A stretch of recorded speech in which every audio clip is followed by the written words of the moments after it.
আসসালামু আলাইকুম। সকলকে শুভেচ্ছা এবং অভিনন্দন জানিয়ে আজকের ক্লাস শুরু করছি।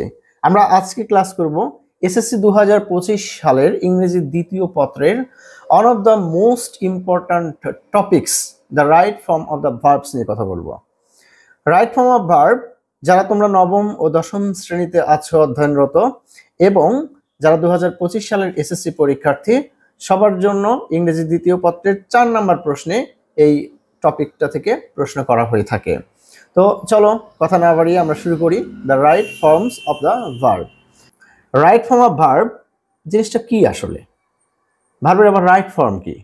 হ্যাঁ, অবশ্যই ভার্বের রাইট ফর্ম আছে।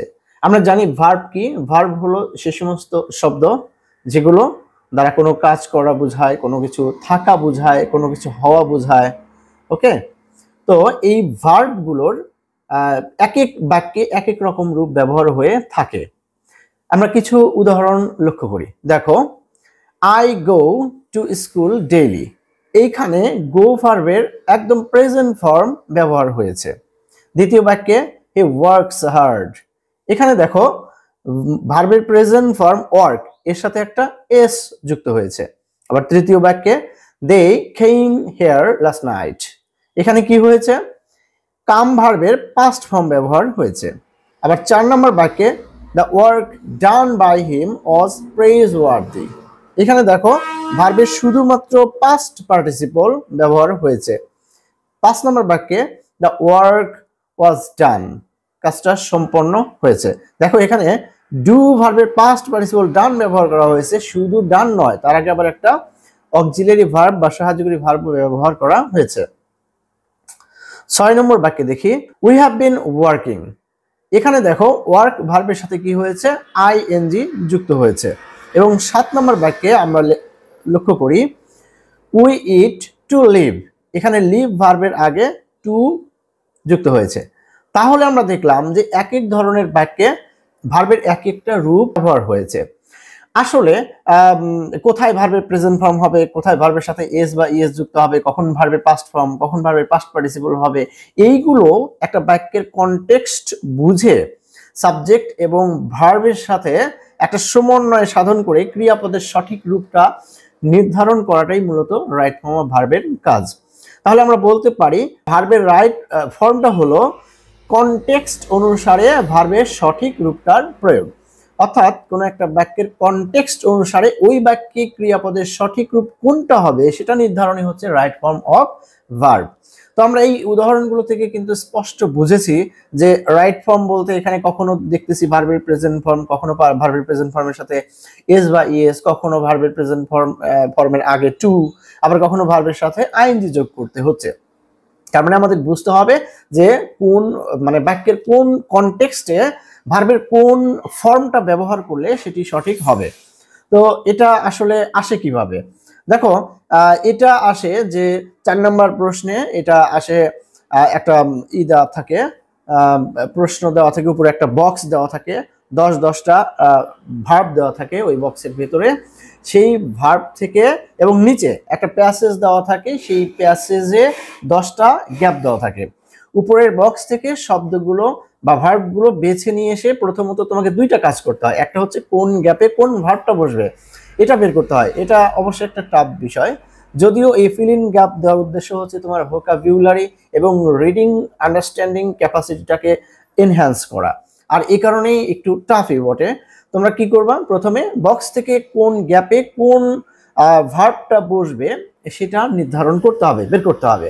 তারপরে হচ্ছে যে বাক্যে ভার্বটা ব্যবহার করেছো ওই বাক্যের কনটেক্সট অনুসারে ভার্বটার সঠিক রূপ কি হবে সেটা তোমাকে ঠিক করে লিখতে হবে। পুরো মানে প্যাসেজটা উঠিয়ে আনসার করার প্রয়োজন নেই।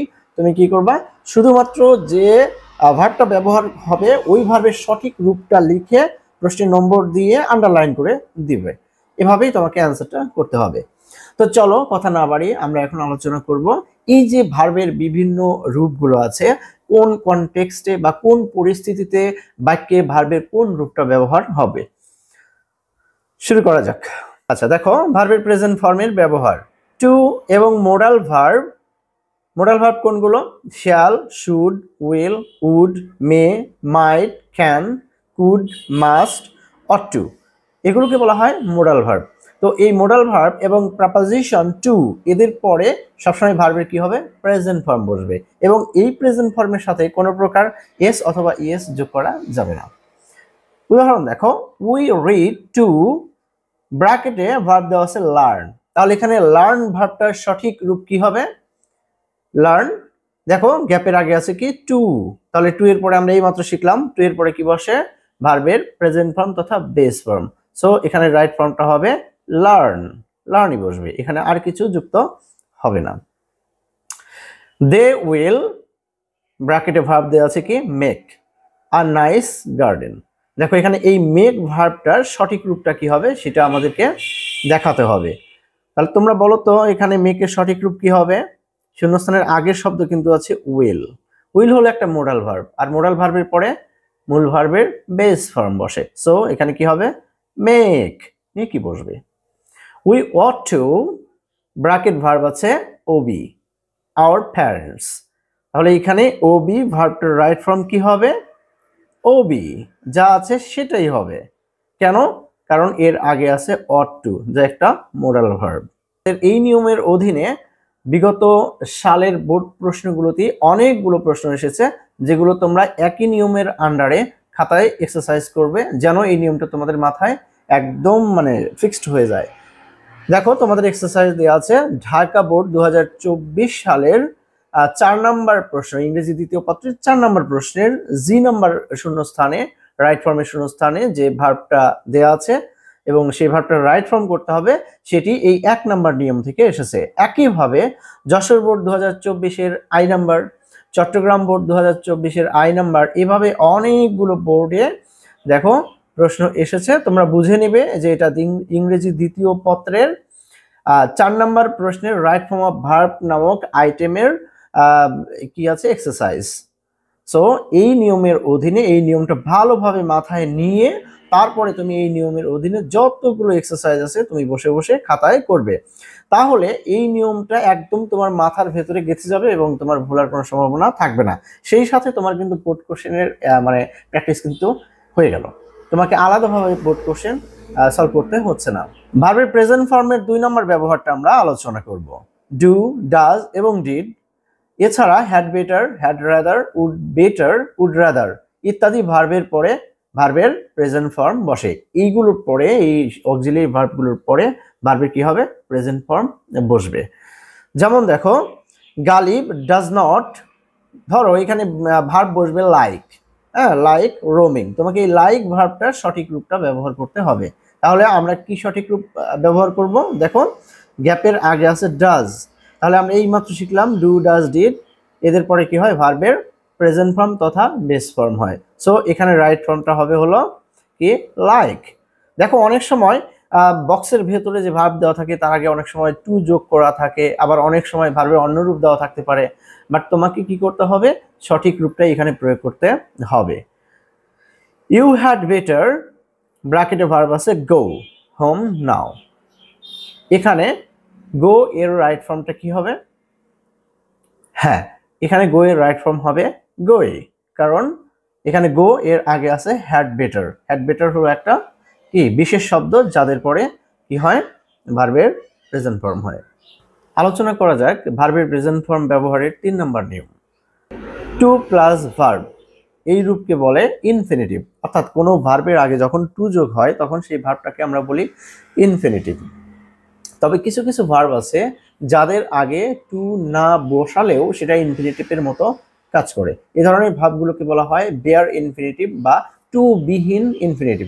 ওখানে টু আছে কিন্তু অমিটেড অবস্থায় আছে, অর্থাৎ উজ্জ্ব অবস্থায় আছে, তখন এদেরকে কি বলা হয়, বেয়ার ইনফিনিটিভ। এদের পরে যে ভার্ব বসবে তখন কি হবে, এই সেই ভার্বের বেস ফর্ম হবে, অথবা বেয়ার ইনফিনিটিভ হিসেবে যে ভার্বগুলো থাকে সেগুলো সবসময় ভার্বের বেস ফর্মে ব্যবহার হবে। যেমন দেখো উই লেট হিম গো, এখানে আসলে হওয়ার কথা ছিল টু গো, কিন্তু কি এই লেট শব্দের পরে বেয়ার ইনফিনিটিভ বসে। বেয়ার ইনফিনিটিভ মানে ভার্বের বেস ফর্ম বসবে, তার আগে টু বসবে না। I heard him say so, actually পূর্ণ বাক্যটা হওয়ার কথা ছিল I heard him to say so, হ্যাঁ, কিন্তু এই যে হিয়ার্ড শব্দটার পরে কি বসবে, বেয়ার ইনফিনিটিভ বসবে, অর্থাৎ ভার্বের প্রেজেন্ট ফর্ম বসবে।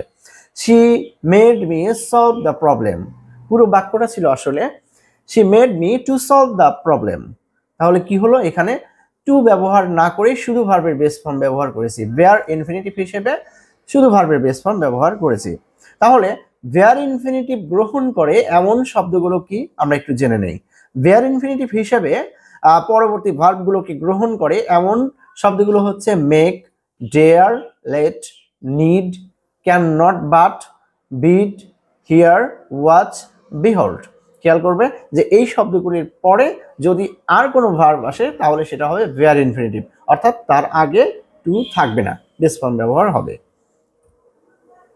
যদি বুঝে থাকো তাহলে দেখো চট্টগ্রাম বোর্ড 2020 সালের এফ নাম্বার প্রশ্নটা এই নিয়ম অনুসারে এসেছে, তোমরা এটা অবশ্যই প্র্যাকটিস করবে। প্রেজেন্ট ফর্মের 4 নাম্বার ব্যবহার নিয়ে কথা বলা যাক। ভার্বের 4 নাম্বার ব্যবহার হলো যে আমরা অনেক সময় দেখব যে বক্সের ভেতরে যে ভার্বগুলো দেওয়া আছে তার মধ্যে শুধু বি লেখা আছে অথবা টু বি লেখা আছে। এই বি বা টু বি এর অর্থ হলো বি ভার্ব। আমরা জানি বি বলতে বোঝায় am, is, are, was, were. ঠিক আছে, পাস্ট টেন্সের ক্ষেত্রে ওয়াজ, ওয়্যার, আর প্রেজেন্ট টেন্সের ক্ষেত্রে বি বলতে বোঝায় এম, ইজ অথবা আর। তাহলে টু বি থাকলে ভার্ব হিসেবে টু বি যদি বক্সের ভিতরে দেওয়া থাকে তাহলে আমরা টু বি বসাবো না, বরং টু বির পরিবর্তে কি ব্যবহার করব, এম, ইজ, আর প্রেজেন্ট টেন্সের ক্ষেত্রে, আর ওয়াজ বা ওয়্যার ব্যবহার করব আমরা পাস্ট টেন্সের ক্ষেত্রে। প্রশ্ন হলো যে কোথায় এম, কোথায় ইজ, কোথায় আর, আর কোথায় ওয়াজ বা ওয়্যার আমরা ব্যবহার করব। একটু খেয়াল করি, বি এর পরিবর্তে প্রেজেন্ট টেন্স এর ক্ষেত্রে এম, ইজ অথবা আর বসে, আই এর পরে এম বসবে, থার্ড পারসন এবং সিঙ্গুলার নাম্বার এর পরে বসবে হচ্ছে ইজ। এখন প্রশ্ন হলো থার্ড পারসন সিঙ্গুলার নাম্বার কি জিনিস? থার্ড পারসন সিঙ্গুলার নাম্বার বলতে প্রোনাউনগুলির মধ্যে হি, শি, ইট এগুলো, এবং নাউনের ক্ষেত্রে দুনিয়ার যে কোনো নাম, হ্যাঁ দুনিয়ার যে কোনো নাম যা দিয়ে একজন ব্যক্তি বা একটি বস্তুকে বোঝায়, যেমন মাসুমা, শাম্মী, গোল্ড, ইলিটারেসি। দেখো মাসুমা, শাম্মী এগুলো এক একজন নির্দিষ্ট একজন ব্যক্তির নাম বুঝিয়েছে, গোল্ড একটা বস্তুর নাম বুঝিয়েছে, ইলিটারেসি একটা বিষয়ের নাম বুঝিয়েছে। তো এরকম কোনো ব্যক্তি, বস্তু বা যে কোনো বিষয়ের নাম যা দ্বারা একটি মাত্র ব্যক্তি, বস্তু বা বিষয়কে বোঝায়, এরকম নামগুলোকে বলা হয় থার্ড পারসন সিঙ্গুলার নাম্বার। তো এই থার্ড পারসন সিঙ্গুলার নাম্বারের সাথে কি ব্যবহার করতে হবে, ইজ ব্যবহার করতে হবে। এছাড়া প্রোনাউনগুলির মধ্যে উই, ইউ, দে এবং প্লুরাল নাউন এরপরে কি বসবে, আর বসবে। তোমরা জানো যে প্লুরাল নাউন কোনগুলো, যে নাউন দ্বারা অনেককে বোঝায়, একজন ব্যক্তি, একটি বস্তু বা একটা বিষয়কে বোঝায় না, অনেকজন ব্যক্তি, অনেক বস্তু বা অনেক বিষয়কে বোঝায়। তো প্লুরাল নাম্বারের পরে কি বসবে, আর বসবে। দেখো মিস্টার মতিন, এখানে টু বি দেওয়া আছে, to be a learned man. তাহলে এখানে কি হবে, টু বির পরিবর্তে তুমি ধরো এখানে যেহেতু আগে পরে কোনো বাক্যের কনটেক্সট নেই, স্বাভাবিকভাবে এটা প্রেজেন্ট ইনডেফিনিট ধরো, তবে টেন্স নির্ধারণ করতে হবে তোমার প্যাসেজের আগের পরের বাক্যগুলোর কনটেক্সট দেখে। আগে পরের বাক্যগুলো যে টেন্সের হবে নর্মালি যে মানে যে বাক্যটার রাইট ফর্ম করতে দেওয়া হবে, গ্যাপ থাকবে, সেই বাক্যটা ওই অনুরূপ টেন্সে হবে। আগের বাক্য যদি পাস্ট টেন্স হয় তাহলে নর্মালি এটাও পাস্ট হওয়ার কথা, আবার আগের বাক্যটা যদি প্রেজেন্ট হয় তাহলে নর্মালি এটা প্রেজেন্ট হওয়ার কথা। তো আমরা ধরে নিলাম এটা প্রেজেন্ট টেন্স, যেহেতু আশপাশে কোনো কনটেক্সট নেই। তাহলে প্রেজেন্ট টেন্সের ক্ষেত্রে টু বি এর পরিবর্তে আমরা কি ব্যবহার করব, ইজ ব্যবহার করব। কেন ইজ ব্যবহার করব, এই বাক্যের সাবজেক্ট হচ্ছে মিস্টার মতিন, যিনি হলেন একজন ব্যক্তি, অর্থাৎ মিস্টার মতিন দ্বারা একজন ব্যক্তিকে বোঝায়, এটা হলো third person singular number. So third person singular নাম্বারের পরে কি হবে, ইজ হবে। It is a happy occasion today. দেখো এখানে টু বির পরিবর্তে আমরা কি ব্যবহার করেছি, ইজ। কেন, এখানে ইট হচ্ছে থার্ড পারসন সিঙ্গুলার নাম্বার। কিন্তু পাস্ট টেন্সের ক্ষেত্রে বি এর পরিবর্তে ওয়াজ অথবা ওয়্যার বসে। পাস্ট টেন্সের ক্ষেত্রে কি বসে, ওয়াজ বা ওয়্যার বসে। আই এবং থার্ড পারসন সিঙ্গুলার নাম্বার যা ইতিপূর্বে আমরা আলোচনা করেছি, এরপরে ওয়াজ বসে। এছাড়া উই, ইউ, দেই এবং প্লুরাল নাম্বারের পরে কি বসে, ওয়্যার বসে। রিয়া, দেখো টু বির পরিবর্তে এখানে কি ব্যবহার হয়েছে, was. Riya was a very intelligent girl.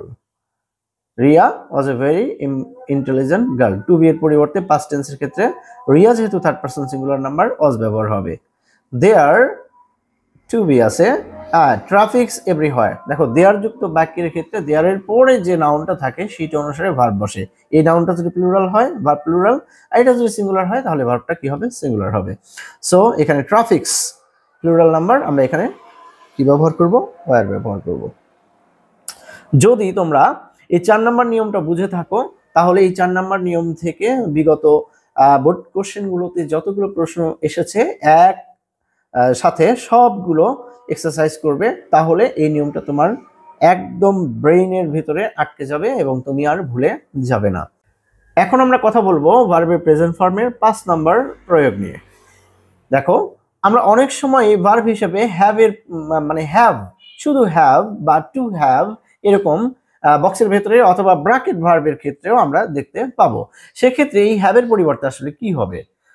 হ্যাভের পরিবর্তে প্রেজেন্ট টেন্সের ক্ষেত্রে হ্যাভ অথবা হ্যাজ বসে। থার্ড পারসন এবং সিঙ্গুলার নাম্বার এর পরে বসে হ্যাজ, এছাড়া অন্যান্য সাবজেক্টের পরে কি বসবে? হ্যাভ বসবে। যেমন দেখো মিস্টার মতিন, ব্র্যাকেটে ধরো ভার্ব দেওয়া আছে টু হ্যাভ আর লার্নিড ফ্রেন্ড।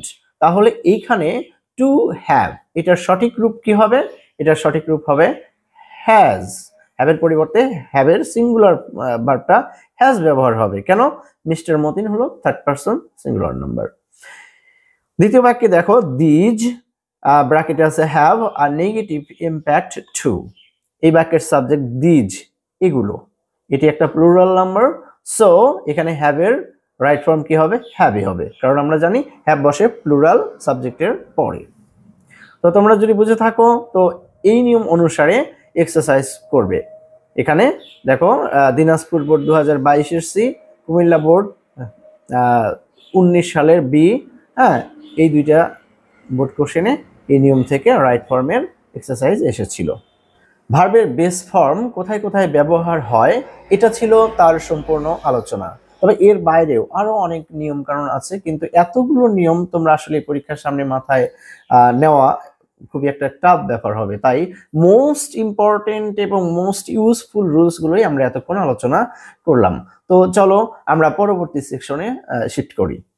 এখন আমরা আলোচনা করব ভার্ব এর নেগেটিভ ফর্মের ব্যবহার। ভার্বের নেগেটিভ ফর্মের ব্যবহার অ্যাকচুয়ালি অনেক সময় দেখা যায় যে ভার্ব দেওয়া আছে কিন্তু সেই ভার্বটাকে বাক্যের কনটেক্সট অনুসারে নেগেটিভ আকারে ব্যবহার করতে হচ্ছে। তাহলে আমরা কিভাবে সেই ভার্বটার রাইট ফর্ম করব সেটা নিয়ে আমরা এখন আলোচনা করব। দেখো অনেক সময় নট প্লাস টু বি, অর্থাৎ টু বি ভার্বের আগে নট এভাবে দেওয়া থাকে, আবার অনেক সময় নট যোগ হ্যাভ অথবা নট যোগ মূল ভার্ব এভাবে অনেক সময় দেওয়া থাকে। বিশেষ করে এইচএসসি এর ক্ষেত্রে এটা মানে ব্র্যাকেটে যখন দেওয়া থাকে এভাবে উল্লেখ করা থাকে। অথবা অনেক সময় লেখা থাকে ভার্বটা দিয়ে যে এই ভার্বটা ব্যবহার করো ইন দ্য নেগেটিভ, অর্থাৎ verb use in the negative এভাবে বলা থাকে। এভাবে যদি বলা নাও থাকে তবুও অনেক সময় দেখবা প্যাসেজ যখন আমরা রাইট ফর্ম করব তখন কনটেক্সট অনুসারে ওই বাক্যটাতে অনেক সময় নেগেটিভ বাক্য গঠনের প্রয়োজন পড়ে। সেক্ষেত্রে আমরা ভার্বটার নেগেটিভ ফর্ম কিভাবে নির্ধারণ করব আমরা জেনে নিই। তো এক্ষেত্রে কি করতে হবে? উক্ত বাক্যের টেন্স, অর্থাৎ যে বাক্যটার রাইট ফর্ম করতে হবে ওই বাক্যটার টেন্স এবং উক্ত বাক্যের সাবজেক্টের নাম্বার ও পার্সন অনুসারে সাহায্যকারী ভার্ব এবং তার সাথে একটা কি ব্যবহার করতে হবে? নট ব্যবহার করতে হয়। অর্থাৎ যে বাক্যটাকে নেগেটিভ সেন্সে রাইট ফর্ম করতে হবে সেই বাক্যের টেন্স এবং ওই বাক্যের সাবজেক্টের নাম্বার এবং পার্সন অনুসারে কি হবে? সাবজেক্টের পরে একটা সাহায্যকারী ভার্ব বসবে এবং এই যে তারপর একটা নট বসাতে হবে এবং ভার্বের মানে বেস ফর্মটা ব্যবহার করতে হবে। যেমন দেখো এইখানে Shammi dash study in the negative, হ্যাঁ অ্যাটেন্টিভলি। এইখানে কি করতে হবে? গ্যাপে স্টাডি ভার্বটাকে নেগেটিভ সেন্সে ব্যবহার করতে হবে। তাহলে আমরা কিভাবে ব্যবহার করবো? এর রাইট ফর্মটা কি হবে? দেখো এর রাইট ফর্ম হবে does not study. Shammi third person singular number, বাক্যটা যেহেতু প্রেজেন্ট ইনডিফিনিট সো সাহায্যকারী ভার্ব নিলাম ডাজ, বাক্যটাকে নেগেটিভ করার জন্য এরপরে একটা নট, আর এরপরে আমরা জানি যে প্রেজেন্ট ইনডিফিনিটের নেগেটিভ বাক্যে ভার্বের বেস ফর্ম বা প্রেজেন্ট ফর্ম বসে। সো এখানে হবে ডাজ নট স্টাডি। একইভাবে দেখো ইট ব্র্যাকেটে আছে নট টু বি, মানে টু বি ভার্বকে নেগেটিভ আকারে ব্যবহার করতে হবে, নেগেটিভ সেন্সে ব্যবহার করতে হবে। ইন্টারেস্টিং অ্যাট ওয়াল, তাহলে এখানে ভার্বের সঠিক রূপটা কি হবে? Is not. টু বির পরিবর্তে আমরা এখানে নেব ইজ, আর যেহেতু নট কথাটা উল্লেখ আছে মানে নেগেটিভ সেন্সে ব্যবহার করতে হবে, সো আমরা এখানে ব্যবহার করব not.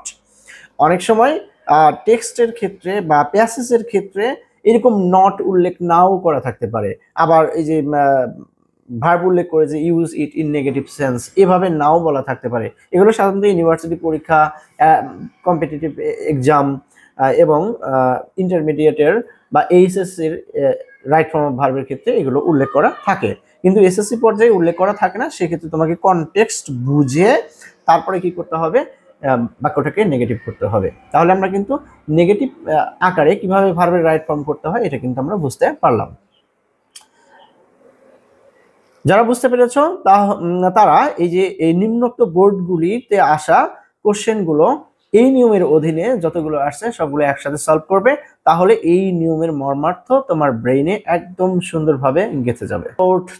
One of the most important rules of using the right form of verb, and that is adding s or es after verb, অর্থাৎ ভার্বের সাথে এস অথবা ইএস যোগ করার বিধান।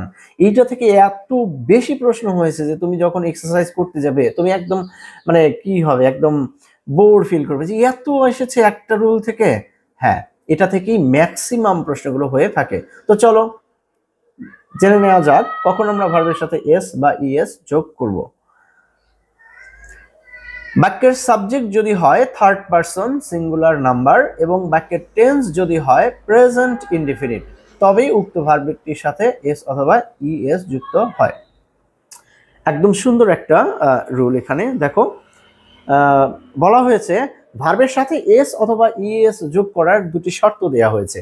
শর্ত দুটা কি? এক নম্বর, টেন্সটা হতে হবে প্রেজেন্ট ইনডিফিনিট, এবং দুই নম্বর শর্ত হচ্ছে ওই বাক্যের সাবজেক্টটা হতে হবে থার্ড পারসন এবং সিঙ্গুলার নাম্বার, তবেই মূল ভার্বের সাথে কি হবে? এস অথবা ইএস যুক্ত হবে, অন্যথায় কিন্তু ভার্বের সাথে এস বা ইএস যোগ করা যাবে না। আমরা একটু খেয়াল করি, মর্নিং ব্র্যাকেটে ভার্ব আছে শো, তারপর আছে দ্য ডে। তাহলে এই বাক্যটা মর্নিং শো দ্য ডে, এটি সাধারণত মানে প্রেজেন্ট ইনডেফিনিট হবে। এক্ষেত্রে শো ভার্বের সঠিক রূপ কি হবে?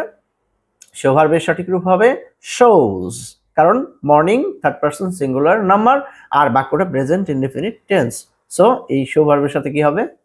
এস যুক্ত হবে। একইভাবে দেখো দ্য শিপ ব্র্যাকেটে আছে ক্যারি, তারপর আ লট অফ প্যাসেঞ্জার্স। তাহলে ক্যারি ভার্বটার সঠিক রূপ কি হবে? ক্যারি এর সঠিক রূপ হবে ক্যারিজ। কেন ক্যারিজ হবে? কারণ বাক্যটা প্রেজেন্ট ইনডেফিনিট এবং এই সাবজেক্টটা হচ্ছে দ্য শিপ, এটি হলো third person singular number, so ভার্বের সাথে কি হবে? ইএস যোগ হবে। এখন প্রশ্ন হলো স্যার কখন এস যোগ করব আর কখন ইএস যোগ করব? একদম সহজ, দেখো ভার্বের শেষে যদি ডাবল এস থাকে, এস এইচ থাকে, সিএইচ ও অথবা জেড, এই লেটারগুলো দিয়ে যদি কোনো ভার্ব শেষ হয় তাহলে সেই ভার্বগুলির সাথে হবে ইএস, আর অন্যান্য ভার্বের শেষে কি হবে? শুধু এস যোগ করতে হবে। যেমন দেখো এখানে শো, শো ভার্বের শেষে ছিল ডাব্লিউ, ডাব্লিউ কিন্তু এই যে শব্দগুলোর মধ্যে নেই, বিশেষ শব্দগুলোর মধ্যে নেই, সো শুধু এস যুক্ত হবে। কিন্তু ক্যারিজ অ্যাকচুয়ালি এখানে ছিল ওয়াই। আচ্ছা, ওয়াই এর ক্ষেত্রে নিয়মটা একটু দেখে নেই। ভার্বের শেষে যদি ওয়াই থাকে এবং ওয়াই এর ঠিক পূর্বে যদি কনসোনেন্ট থাকে, কনসোনেন্ট কি জিনিস তোমরা জানো যে ইংরেজি 26টা লেটারের মধ্যে এ, ই, আই, ও, ইউ এই 5টা লেটারকে বলা হয় ভাওয়েল, বাদ বাকি যতগুলো লেটার বা বর্ণ আছে সেগুলোকে বলা হয় কনসোনেন্ট।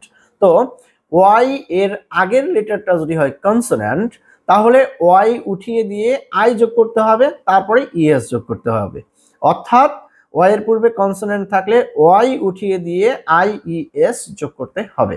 তাহলে সেই নিয়ম অনুযায়ী ক্যারি, ওয়াই এর আগে আর আছে, আর হচ্ছে একটা কনসোনেন্ট, সো ওয়াই উঠে গিয়ে কি হবে? I E S, carries. The ship carries a lot of passengers.